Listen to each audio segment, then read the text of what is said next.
जो कि दिल्ली सल्तनत, जो कि आपके कॉम्पिटिटिव एग्जाम में अक्सर इससे प्रश्न पूछे जाते हैं। तो दिल्ली सल्तनत देख लेते हैं आज। बात करते हैं दिल्ली सल्तनत की। तो दिल्ली सल्तनत का जो टाइम पीरियड होता है वो होता है 1206 से 1526 तक। 1206 से कितना 1526 तक। अगर इसका टोटल टाइम पीरियड देखें तो 320 साल तक इन्होंने शासन किया है। ठीक है, तो दिल्ली सल्तनत का जो टोटल टाइम पीरियड है वो कितना है 320 साल तक है।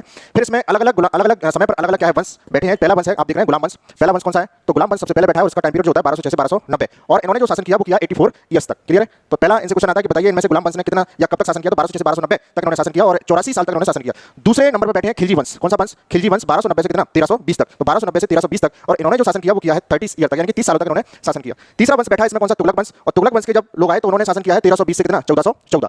तुगलक वंश के लोग आए, उन्होंने शासन कब तक किया? 1320 से 1414 तक शासन किया। इन्होंने कंप्लीटली अपने 94 ईयर्स तक शासन किया। कितने वर्ष तक? 94 ईयर तक। तो आप देख रहे हैं अभी तक सर्वाधिक हमको जो दिखाई दे रहा है वो तुगलक वंश के लोग दिख रहे हैं, यानी कि सबसे ज्यादा शासन किसने किया है? तुगलक वंश के लोगों ने। अगला जो शासन आ रहा है सैयद वंश के लोगों का आ रहा है 14 से 1450। तो 14 से 1450 तक इन्होंने 36 ईयर तक क्या है शासन किया है।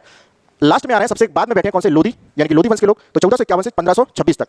क्लियर है? तो 1451 से कितना 1526 तक। और ये जो शासन करेंगे वो कितने वर्ष तक करेंगे? 75 ईयर्स तक। तो यहां से क्रम पूछा जाता है कि बताइए इनमें से सर्वाधिक शासन या सर्वाधिक समय तक किसने शासन किया या किस वंश के लोगों ने किया। तो आप देख रहे हैं सबसे पहले जो सबसे ज्यादा शासन किया है वो किसने किया है? यानी कि तुगलकों ने किया है। कौन ने किया है? तुगलकों ने। उसके बाद सेकंड नंबर पे कौन आते हैं? गुलाम वंश के लोग आते हैं। तो आप देख रहे हैं फर्स्ट सर्वाधिक शासन करने वाले लोग कौन है? तुगलक वंश के। सेकंड नंबर पे कौन है?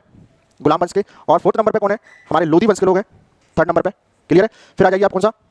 36 ईयर्स, यानी कि सैयद वंश के लोगों ने, यानी कि फोर्थ सर्वाधिक शासन करने वाले फोर्थ नंबर के। और खिलजी वंश, यानी कि सबसे कम शासन करने वाले कौन थे? खिलजी वंश। तो आप देख रहे हैं इनमें से कुछ ऐसे बनेगा, बताइए सर्वाधिक शासन करने वाला वंश कौन सा? तो आप आंसर क्या लगाएंगे? तुगलक वंश। क्लियर है? दूसरे नंबर पे कौन है? गुलाम वंश। थर्ड नंबर पे कौन है? देख रहे हैं आप लोधी वंश। फोर्थ नंबर पे कौन है?